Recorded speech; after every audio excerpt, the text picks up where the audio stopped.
Hello दोस्तों, आज मैं आप सबों को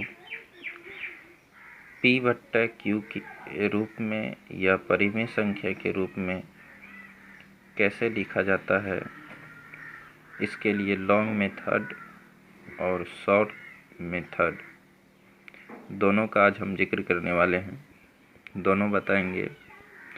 पहला सवाल है आपका कि 0.6 पर रेकरिंग, इसको परिमेय संख्या के रूप में या P बट्टे Q के रूप में कैसे लिखेंगे। दूसरा सवाल 0.45 और 4.5 दोनों पर रेकरिंग है, इसको कैसे लिखा जाएगा। साथ ही देखिए तीसरा और अलग टाइप 0.43 है, केवल 3 पर रेकरिंग है, तो इसे P बट्टा Q के रूप में कैसे लिखा जाएगा, ये भी आज मैं आप सबको बताऊंगा। और ये चौथा सवाल जिसमें पॉइंट से पहले कोई अंक है, हालांकि यहाँ भी अंक है लेकिन वो 0 है, लेकिन यहाँ 0 से बड़ा कोई अंक है, तो ये भी एक अलग टाइप का क्वेश्चन हुआ। तो इसको कैसे सॉल्व करेंगे वह भी आज मैं आप सबको बताने वाला हूँ। साथ ही इस सवाल को देखिए, बड़ा सवाल है और 2.357 पर रेकरिंग है, इसे P बट्टा Q के रूप में कैसे लिखा जाएगा, आइए मैं आप सबको बताने जा रहा हूँ। सबसे पहले हम लॉन्ग मेथड आपको बताएंगे। तो इसके लिए सबसे पहले हम लोग इसको मान लेते हैं।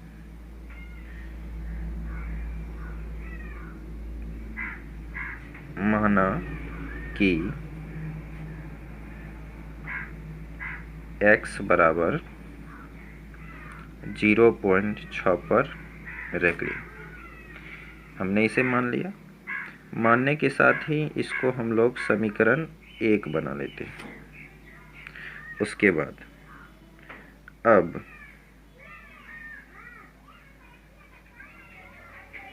दोनों पक्षों में 10 से गुना करने पर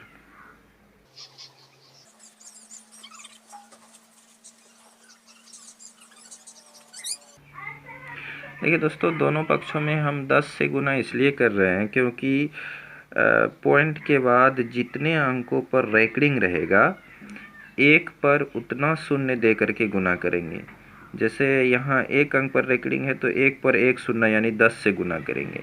इस सवाल में 2 अंकों पर रेकरिंग है यानी 100 से गुना करेंगे। इस सवाल में केवल 1 पर रेकरिंग है तो दोनों पक्षों में हम लोग 10 से गुना करेंगे। यहाँ 2 अंकों पर रेकरिंग है तो 100 से गुना करेंगे। इसी तरह अगर 3 अंकों पर रहेगा तो 1000 से, 4 अंकों पर रहेगा तो 10,000 से गुना करेंगे। यहाँ आप देख सकते हैं 1 अंकों पर रेकरिंग है तो यहाँ 10 से गुना करेंगे दोनों पक्षों में। तो आइए देखते हैं 10 से कैसे गुना किया जाएगा। तो समीकरण के इस पक्ष में x है तो x को गुना करेंगे 10 से, बराबर समीकरण के इस पक्ष में है 0.6 पर रेकरिंग, इसे भी हम 10 से गुना करेंगे। तो अब यहाँ पे या का चिन्ह देना है।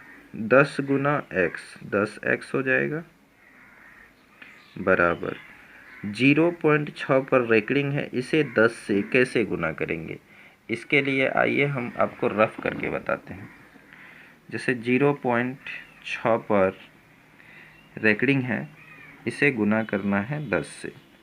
दोस्तों यही गुना करने के लिए बच्चों को नहीं आता है। अगर आप अच्छे से इसको सीख लेते हैं तो आपको कोई दिक्कत नहीं होगा। तो यहाँ से हम पॉइंट उड़ाएंगे, तो अभी हम 1 अंक मान के चलते हैं। तो 1 अंक है तो पॉइंट के बाद 1 अंक है तो दशमलव उड़ाएंगे तो यहाँ पे 1 शून्य यानी 10 आएगा। अब यहाँ से 10 10 कट गया तो यहाँ बचा क्या, 6। 6 के बाद आपको पॉइंट देना है, यानी पॉइंट उड़ाने के बाद अंक देखना है। 1 अंक है तो 1 शून्य यानी 10 देंगे नीचे, और जिससे गुना करना है उससे गुना कर देंगे, कटा देंगे। तो कटाने के बाद हमारे पास 6 बचा। 6 के बाद पॉइंट डालना है और जिस पर रेकरिंग था उस संख्या को लिख करके उस पर रेकरिंग देना पड़ेगा। ऐसा हम इसलिए करते हैं क्योंकि यहाँ हम दशमलव के बाद 1 ही अंक लिए थे, जबकि रेकरिंग का अर्थ होता है कि वो बार बार आएगा। तो 6 जो है वो रिपीट करेगा, कई बार आएगा। हमने एक बार लिया था, गुना करने के बाद पॉइंट दिए, उसके बाद जिस अंक पर रेकरिंग है पॉइंट डालने के जस्ट बाद उसे लिखना पड़ेगा। जैसे आप दूसरा देखिए, अगर 0.45 है और दोनों पर रेकरिंग है, इसे हम कितना से गुना करेंगे? 100 से। तो गुना करना है 100 से, तो इसका जो पॉइंट उड़ेगा तो 2 अंक है, इसलिए यहाँ पे 2 शून्य आएगा। तो 2 शून्य यहाँ से कट गया, तो हमारे पास क्या बचा? 4 5, यानी 45 आया। तो हमने क्या बताया था इस सवाल में कि जो अंक आया उसके बाद दशमलव देंगे और जिस पर रेकरिंग था उसको यहाँ लिख देंगे। तो उसी तरीके से यहाँ भी हम दशमलव डालेंगे और जो अंक पे रेकरिंग था दोनों अंक पे, वो दोनों अंक हमको फिर से लिखना है और उस पर रेकरिंग डाल देना है। ठीक है। उसी तरीके से मैं आपको दूसरा बता रहा हूँ, 1.27 है और केवल यदि मैं 7 पर रेकरिंग दूँ तो इसे आपको मालूम है एक अंक पे रेकरिंग है तो 10 से गुना होगा, और इसका जो पॉइंट उड़ेगा तो 2 अंक है। ठीक है, तो हम यहाँ पे 2 शून्य डालेंगे और यहाँ से 1 शून्य कट जाएगा। तो यहाँ पे हमें क्या बच रहा है? 127 और इसके बटे में 10। तो इसे यदि हम पॉइंट में चेंज करेंगे तो 1 शून्य है, तो 1 अंक के बाद इधर से दाहिने तरफ से पॉइंट दे देंगे। तो यहाँ हमारा 1 अंक 7 है, उसके बाद दशमलव डालेंगे, उसके बाद इधर 12 है, यानी आएगा 12.7। लेकिन दशमलव इसमें है पहले से ही, और इस पर रेकरिंग इस सवाल में किस अंक पे है? तो 7 पे है। यहाँ पे फिर से आपको 7 लिखना पड़ेगा और उस पर रेकरिंग डालना पड़ेगा। यानी इस तरीके से हम गुना करते हैं। तो आइए सवाल पे आते हैं। यानी कि 0.6 पर रेकरिंग को 10 से गुना करने पर कितना आया? 6.6 पर रेकरिंग। तो मैं यहाँ पे इसे लिख देता हूँ, यानी 6.6 पर रेकरिंग। गुना करने के बाद आप इसे समीकरण 2 मान लेंगे। चलिए मैंने यहाँ पे समीकरण 2 मान लिया। तो अब समीकरण 1 और 2 से लेंगे।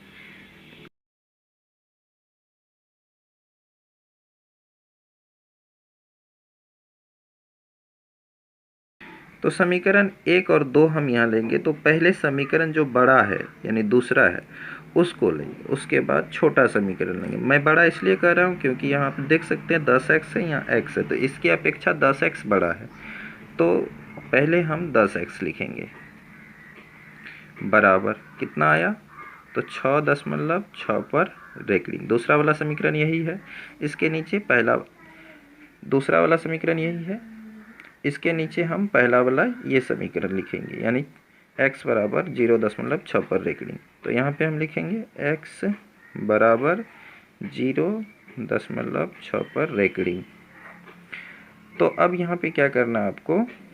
लिखना है घटाने पर, यानी समीकरण 2 में हम समीकरण 1 को घटा रहे हैं। चलिए, तो कैसे घटाया जाता है? ये प्लस में है तो यहाँ माइनस का चिन्ह देंगे, और यहाँ भी प्लस में है तो यहाँ माइनस का चिन्ह देंगे। तो 10x में 1x घटेगा तो बचेगा 9x, बराबर इधर दोनों अंक पे समान अंक पे रेकरिंग है, तो 6 में 6 घटेगा तो यहाँ 0 आएगा, दशमलव है, और 6 में 0 घटेगा तो 6 आएगा। या अब यहाँ 9x बराबर 6 के बाद पॉइंट है, उसके बाद 0 है, तो पॉइंट के बाद 0 का कोई वैल्यू नहीं रहता, तो केवल 6 लिख सकते हैं। या अब यहाँ से x बराबर 6 है और इसके बटे में क्या आएगा? 9 आएगा, क्योंकि यहाँ गुना के रूप में तो इस तरफ भाग के रूप में आएगा, तो बटे में 9 आ गया। तो अब यहाँ से इसको हम क्या करेंगे? कटा देंगे, जिससे भी ये कटने वाला है। तो 3 से कटेगा ऊपर नीचे, तो 3 तिया 9 और 3 दूना 6। तो इसलिए x बराबर क्या आया हमारा? 2/3। तो यहाँ लिखेंगे अतः बराबर क्या आया? 2/3 ANS। अगर आप इस तरीके से बनाते हैं सवाल तो आपको 100% नंबर मिल जाता है।